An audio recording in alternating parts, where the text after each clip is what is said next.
Hey everyone, I am Amanda from Mandy Lynn Plans. Welcome back for a comparison video of how the Hobonichi planners compare between 2019 and 2020. The biggest difference between any of the Hobonichi planners that I have noticed is in the cousin, and there are a couple places that I have noticed a change on the weekly spreads. It is a subtle difference, but it is worth pointing out. I have the 2020 on top and the 2019 underneath. So you will see that on the 2020 on the right, the very top line is the 5 o'clock line, whereas in the 2019 version, there were two blank lines before the 5 o'clock hour. So in the 2019, the 4 o'clock hour was on top, and here we are starting with the 5 o'clock hour. So what that means is that you have less blank space. Personally, I would put my weather in that space in the 2020 version.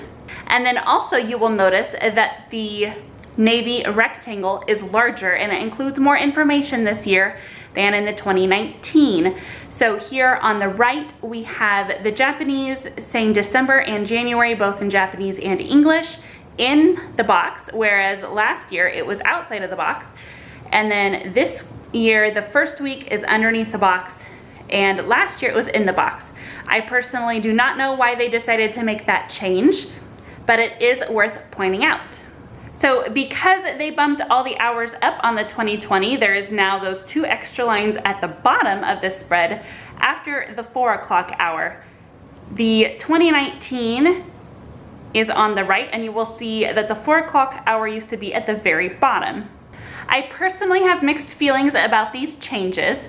I love to use stickers in my planner. I know that might be kind of funny to some of you, but I love to use thick washi up at the top just to kind of add a little bit of decoration. And now if I decide to do that, I will be covering up more hours with it starting up higher. But I do appreciate the extra space at the bottom after the 4 o'clock hour. I have a newborn and I am tracking when I feed her. And whenever I feed her at 4 o'clock, it has been hard to make note of that in my current weekly pages. And so I am not decided how I feel about this change in the Hobonichi, but I think that once 2020 rolls around, I will probably be just fine with the change.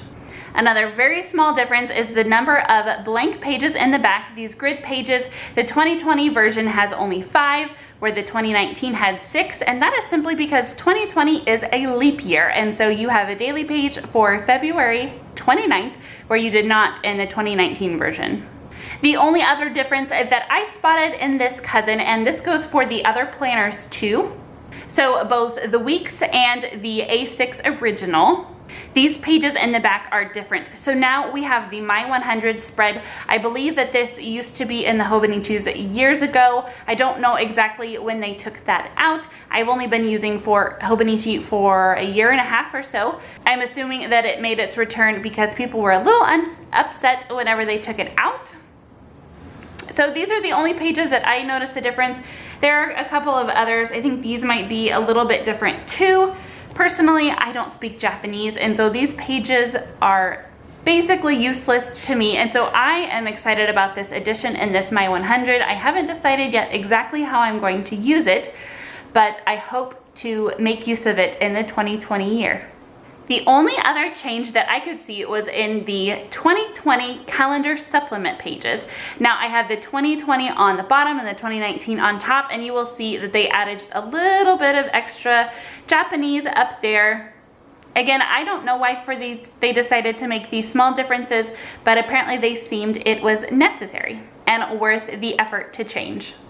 So in the same way that the cousin was different in the back, in the 2019, there are 15 blank note pages, and in the 2020, there are 14 because of February 29th.